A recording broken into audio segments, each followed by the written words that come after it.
परस्पर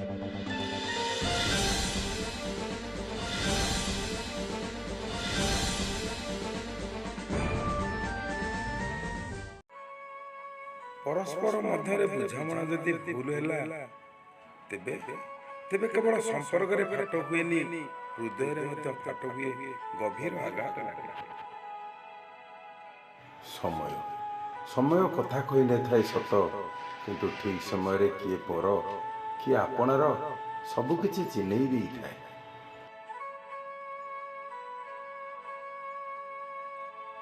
जहाँ स्वयं भगवान दे थांती ताको छड़े नेबार शक्ति काहारी पाखरे नाही, आउ से जहाँ छड़े नियंती ताको रखिबार शक्ति मध्य काहारी पाखरे। निदरे देखुथिबा स्वप्न प्रकृत स्वप्न नहीं, स्वप्न ताहाकु कुहा जाए जो स्वप्न आमको लक्ष्य स्थल रे पहुंची जिबा पर्यंत सोइबाकु देई। विपद समय रे जो व्यक्ति सर्वप्रथमे मने पड़ती और कार्य रे मध्य आसंती सेई व्यक्ति ठारू केबे भी दूरेई जांती।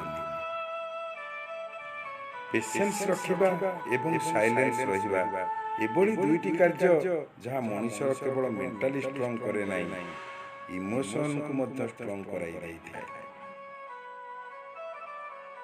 आत्मविश्वास एमिति एक शक्ति जहाँ अयोग्य मनुष्य को अति सहज योग्य कर दे पारे। तेणु आत्मविश्वास रखंतु। जीवनर अतीत को समीक्षा करी भविष्यत पई प्रस्तुत हेबाकू सबोठारु सुंदर समय होउची वर्तमान। तीरे रहिबा पई चाहुचंती शांति सेही मानकु मिली थाए जेउ माने प्रति मुहूर्त रे निजे करिथिबा भूल को सुधारिबाकू चेष्टा करि तांती।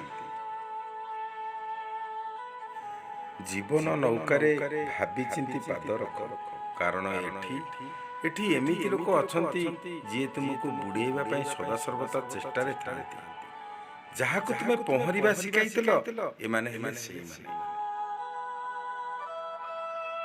मन भितरे हजार दुख थाउ पछे मुहरे सब बेले हस हस थाउ, कारण दुनिया मुह देखे मन नुहे।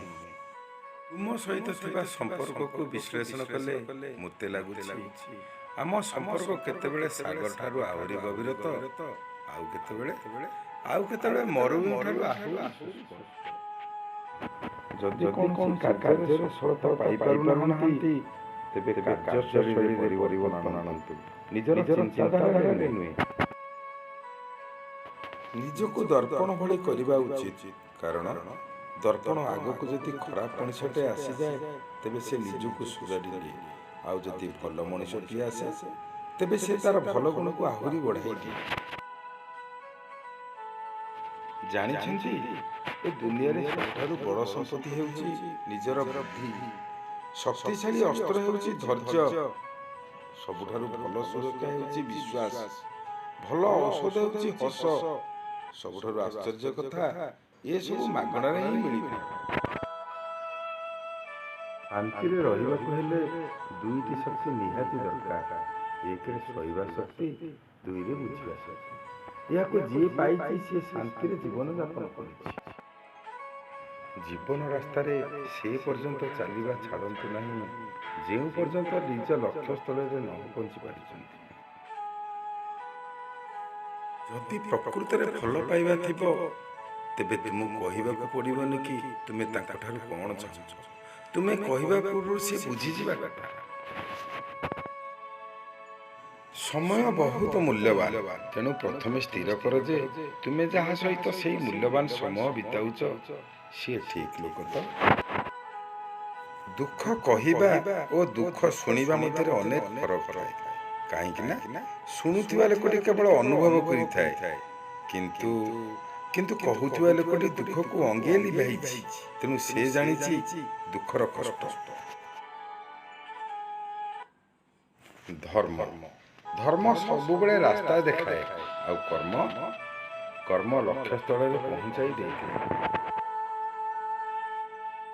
सेही साथीर हाथ केबे भी छाड़नी जी तुम पई सब किछि छाड़ी दे परिछि। संपर्क को बंचाइबाकू हेले बेले बेले फूल न थाई कि भी भूल मागिबा पड़े, କେବଳ ସମ୍ପର୍କକୁ ବଞ୍ଚେଇ ରଖିବା ପାଇଁ। ଭଲ ପାଇବା ଦୀର୍ଘସ୍ଥାୟୀ ପାଇଁ ଶାରୀରିକ ସମ୍ପର୍କ ନିହାତି ଜରୁରୀ ନୁହେଁ, କେବଳ ହୃଦୟର ସମ୍ପର୍କ ଯଥେଷ୍ଟ। କାରଣ ଥାଉ ବା ନଥାଉ, ଯଦି ଜଣେ ନାରୀ କୌଣସି ପୁରୁଷ ସହିତ ଘଣ୍ଟା ଘଣ୍ଟା ଧରି କଥା ହୁଏ, ତେବେ ଜାଣି ରଖନ୍ତୁ ସେହି ନାରୀ ହୃଦୟରେ ତୁମ ପ୍ରତି ଭଲ ପାଇବା ଷ୍ଟାର୍ଟ ହେଇସାରିଲାଣି।